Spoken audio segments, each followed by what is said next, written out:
Осы бейнемде мен сіздерге менің тағы бір өте ұнайтын маскамды көрсетсем деп едім. Соны қабыл алыңыздар. Ендеше мен сіздерге ол үшін не қажет екенін көрсететін боламын. Менімен бірге соңына дейін болыңыздар. Бізге ол үшін басты ингредиент ол бізде желатин. Желатин ол пищевой болу шарт. Сондықтан осыған мән беріңіздер. Пищевой желатин дегенге. Өздеріңіз білесіздер, приправа сататын жерде болады. Осыдан бізге примерно бір ас қасықтай қажет. Және оған 2 ас қасық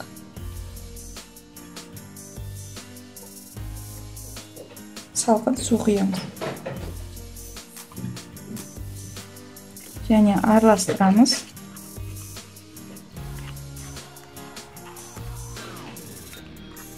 Бұл араластырған кезде өзі ісінеді желатин. Біраз уақытқа қойып қоямыз.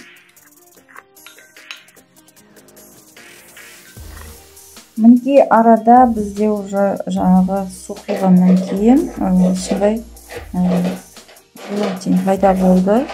Енді осыны микроволновкада сәл ғана болмаса ыстық суды ыдысқа құйып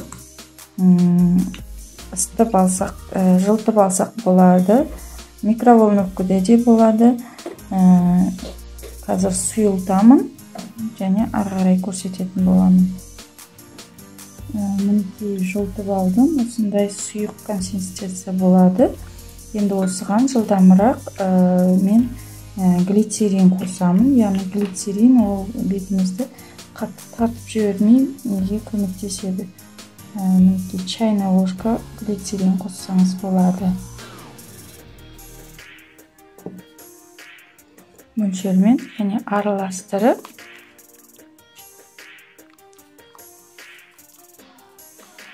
ысытқан уақытта, жылытқан уақытта ыстықтай бетіңізге жағып жүрмеңіз, бетіңіз күйіп қалады. Менімен бірге болыңыз, бетімді жағып көрсетемін. Мінекей жаңағы желатинді бетімізге жағудың алдында міндетті түрде бетіңізге крем жағып алыңыз.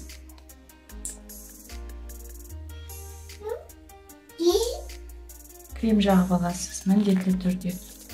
Мен жағуды ұмытып кеттім, енді асығып жағып отырмын.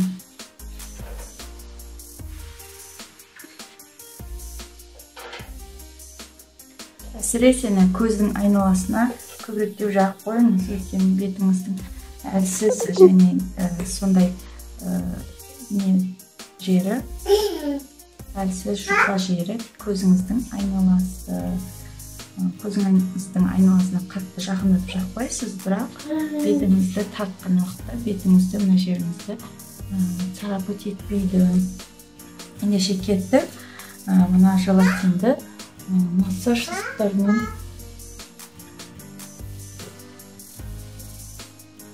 қатты ыстық кезінде жақпаңыз, бетіңіз күйіп қалуы мүмкін.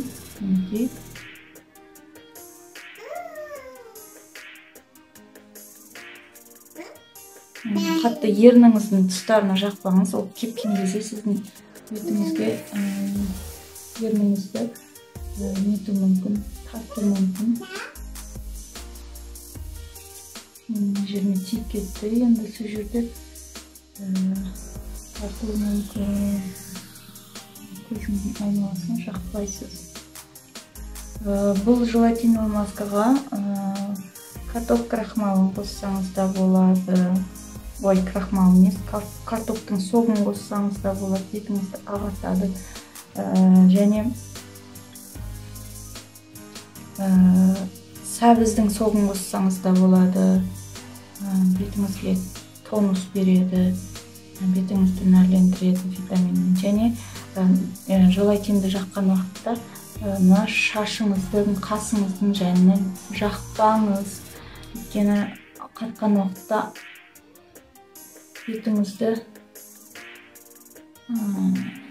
егер сіз жұлып алатын болсаңыз, бетіңізден сыдырып алатын болсаңыз, тартылуы мүмкін да, сондықтан әсер жаман. Бұл масканы қолмен де алуға болады, және немен де алуға болады. Жуып тастауға да болады, жылы суға жуып тастауға да болады. Бетіңізге маңдайыңыздағы әжімдерді тартып, әдемі күйге бөлейді. Желатиннің құрамында өзінде көптеген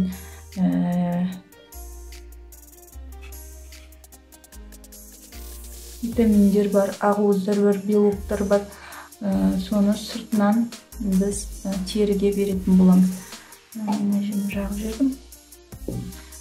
Осы жерлеріңізге жақпай қойсаңыздар болады.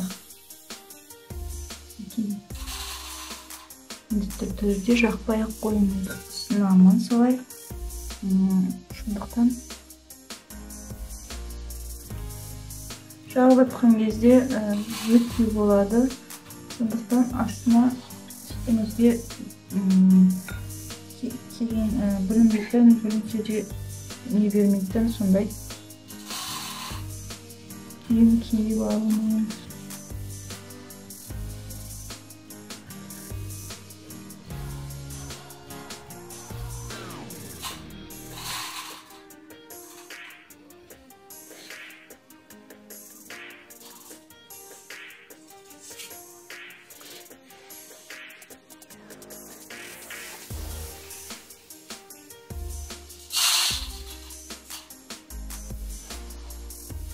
Міндетті түрде бетіңізге аллергиясы болса, онда алдын ала проба жасап көріңіз. Ол міндетті түрде жасалатын процесс. Өйткені әркімде әрқалай организм болғандықтан ол желатинді де үсті-үстіне осылай жақса болады. Ұстау уақыты мынау бетіңіздегі желатин қатып, бетіңізді тартқанға дейін ұстайсыз.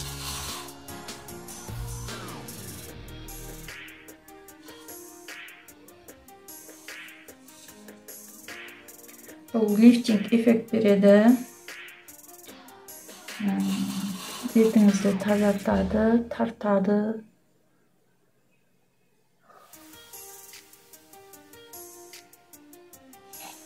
Сондықтан бетте безеу болатын болса, жасамай бірінші безеуіңізді емдеп алыңыз. Өйткені бетіңіздегі безеудің бетін ашып, не болмаса тырнап жіберу мүмкін ашып жатқан кезде. Болмаса жуып тастайсыз. Яғни теріге повреждение жасауға мүлдем болмайды.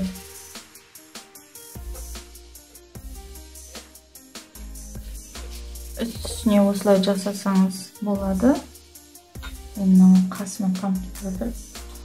Сүртіп жіберіңіз. Әрине қастың үстіндегі егер қатып қалған болса, мүлдем тартып жұлқыламаңыз. Ол сіздің бетіңізді тітіркендіреді, шашыңыз түбін, жаңағы қасыңызды, шашыңызды жұлып алуы мүмкін. Сондықтан ондай жағдай болғанда міндетті түрде жылы сумен асықпай жуып тастайсыз.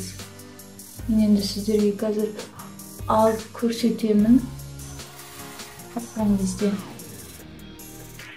Сосын бұл масканы бір рет қолдануға арналған. Егер жаңағы бір қасық сізге көп болатын болса, онда азайтып алсаңыз болады. Өзіңіздің бетіңіздің мөлшеріне қарай. Мен жалпылама алған кездегі мөлшерді көрсеттім. Сондықтан менде ол неден бір қасықтан аздау кетеді. Сондықтан мен кейде жарты қасыққа салып жатамын. Үнемді болады, және ондай бір қатты сізге көп кетпеуі де мүмкін бетіңіз. меники секилде кичинекей болсо. Кайта жаккан күнүн өзүндө де менде әлі біраз бар, сондықтан ысырап болмас үшін аздау жақсаңыз болады.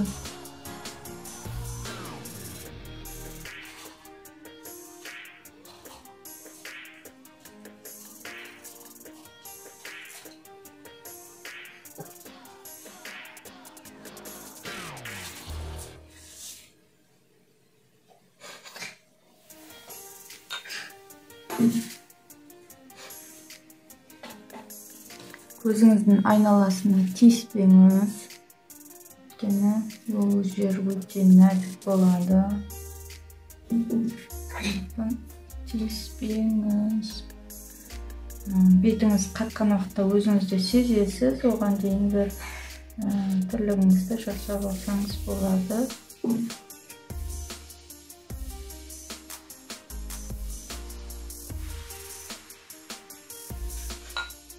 Мен жағып болдым. Шамамен 3 слой, 3 қатар жағып шықтым. Енді күтемін. Кепкенін күтемін. Менімен бірге болыңыздар. Қазір сіздермен бірге бетімдегі желатинді алатын боламын. Мінекей мен сіздермен жаңағы жаққан желатинді алатын боламын. Беттері әлі қаттаған, мінекей кейбір жері қалың болғандықтан кішкене ылғал, бірақ сонда да мен ала беремін.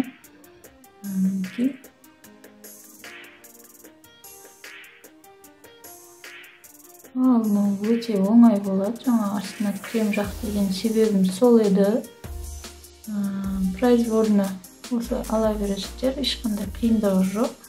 Болмаса сумен де жуып тастауға болады. Барынша кептірсеңіздер де болады қалың жаққан уақытта. Ешқандай қиындығы жоқ. Слай ала бересіздер. Міндетті түрде алдын ала крем жағып алмасаңыздар, беттеріңізге қатты тартып жануты не береді. Мен сәл кептірмей алып атқандықтан осындай жылдам алынып жатыр, және крем жағып алғандықтан өте оңайға соғып жатыр. Осының өзінде сіздің жаңа жаққан креміңіз бетіңізге жақсы сіңетін болады. Қараңыздар, ешқандай қиындығы жоқ.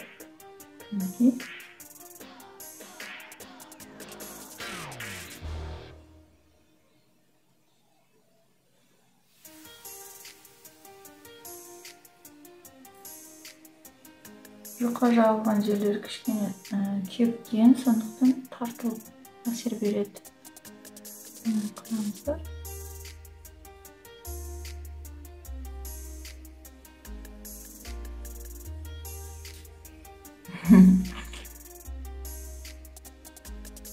Қызық әсер, өзіңізде жасап көріңіз. Өзіңізде жасай бергіңіз келіп тұрады. Алған қызық, мына теріні алып жатқан секілді бір қызығына ілігіп кетесіз.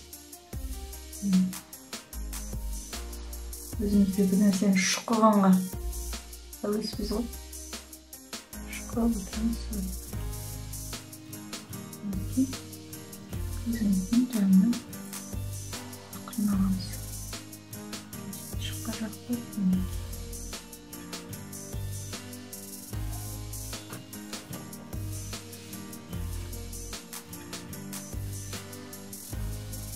Алынбай жатқан жерлерін қатты өзіңізге не бермей қойыңыз. Жуып тастасаңыз болады.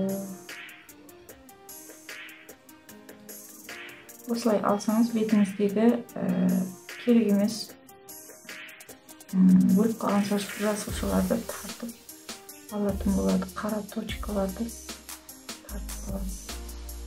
Әсіресе мұрныңыздағы.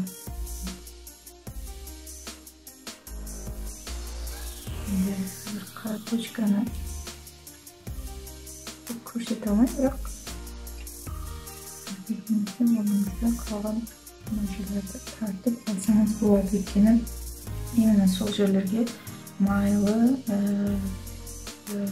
ферменттер нелер бөлінеді. Сол бөлінген нені осы немен тартып алсаңыз болады. Сөйтіп сіздің теріңіздегі бүкіл нәрсені суырып алып шығады.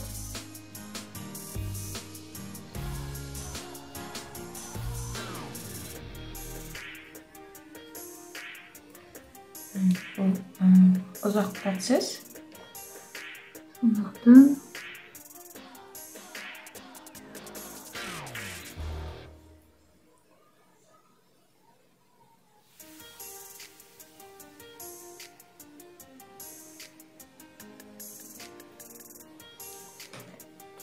мұрын үстіндегі глицерин қосып дегеннің себебім де сол еді. Бетіңіздегі қатты тартып сіздің неңізді құртып жібермейді.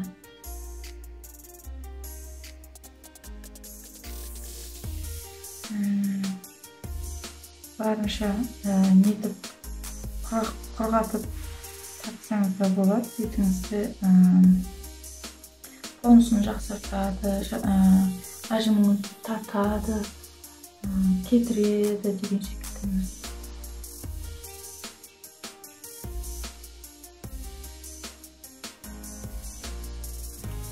Шашыма жағып болсын, сіздер жақпаңыздар. Жағып кеткен болса, тек қана оны жуып тастауға тырысыңыздар, суырып тастаңыздар, ауырады. Достар, менің тек қана маңдайымда қалды. Басқа жерімдердің бәрін енді жуып тазалайтын боламын. Қолымда таза емес. Сондықтан мінекей.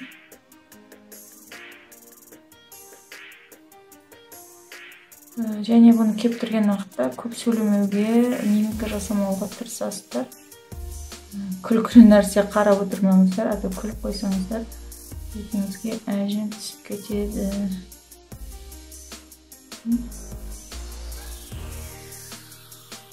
Өте бір қызық процесс.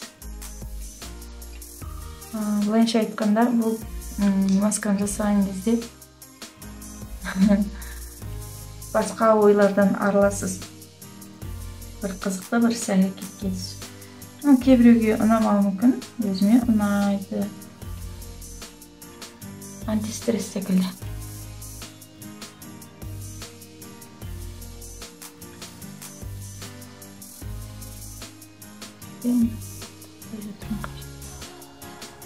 Енді айнаға қарап жасайсыздар.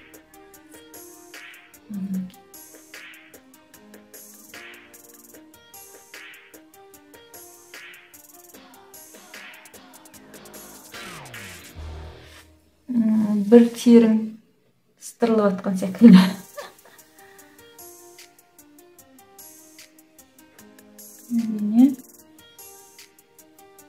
Бетіңіз құрғақ болса, міндетті түрде крем жағылаңыз. Тағы да айтамын. Бұның инструкциясы сондай. Көп адамдар таза бетке жағады, крем жағылмаған бетке жағады да и ала алмай жатады бетінен. Алған кезде ауырады, тартып. Ал тартқан кезде беттегі бүткіл тартып өтеді. Құрғақ болсын, құрғақ емес болсын, бетіңізге крем жағылаңыз. Өйткені алдын ала сіз бетіңізді немен тазартасыз ғой.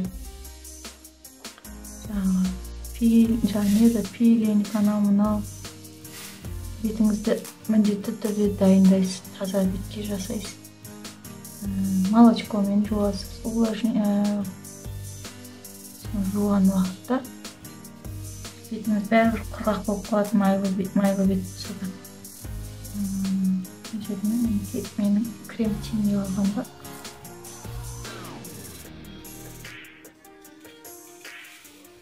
Алайда қатты ауырмайды, бірақ маған ұнайтыны қатып қалса да бетіңіздің өстіп тартып алған кезде әжіміңізді тартып жақсы болып қаласыз. Бұл әсіресе жасы келген сондай әжімдері бар адамдарға жасап тұрса, бетінің мына тонусы жақсарады. Маңдайындағы әжімдер, мына жеріндегі әжімдер. Бірақ жасағаннан кейін мимикалық нені жасамай, күлмей, қасайып, қатайып отыру керек. Бұл кезде әжімдерінің түрі, түсі азаяды, мелкие морщинки кетуі мүмкін. Терең әжімдер кішкене азаюы мүмкін. Бетін қарай қолым аңсыз кір болып кетті.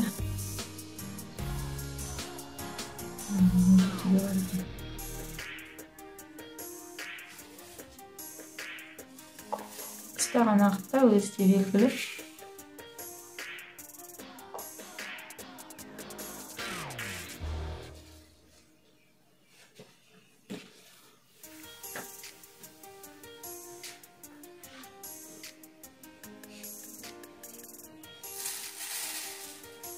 Қалғанын жуып тастасаңыз болады, жылы сумен. Тарту несі өте ауырады деген адамдарға жуып тастауға болады. Бірақ осылай да тартып алсаңыз, бетіңіздегі бүткіл нелер керек емес жасушалар осымен тартылып жуынып кетеді.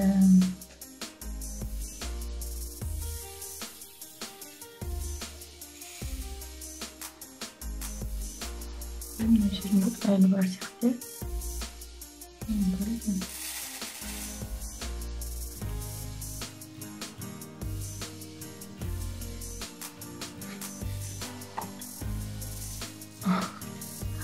Ұзақ уақыттарыңызды алады, но стоит. Бетіңіз тазарып, әдемі болып қалады. Міндетті түрде жасап болғаннан кейін бетіңізді жылы сумен шайып, қайтадан күнделікті жағатын күндізгі немесе жатарда болса кешкі түнгі кремдеріңізді жағып алып, өзіңізге күтім жасаңыз. Сіздерге рахмет. Осы менің бүгінгі маскаларым, өзіме ұнайтын маскалар ол және әсер ететін маскалар. Өте кеңес берем. Менің каналыма тіркеліп, комментарий жазып, әбден мені қолдап қойыңыздар. Барынша сіздерден қолдау күтем. Қазақша каналдың дамуына үлес қосыңыз. Сау болыңыз.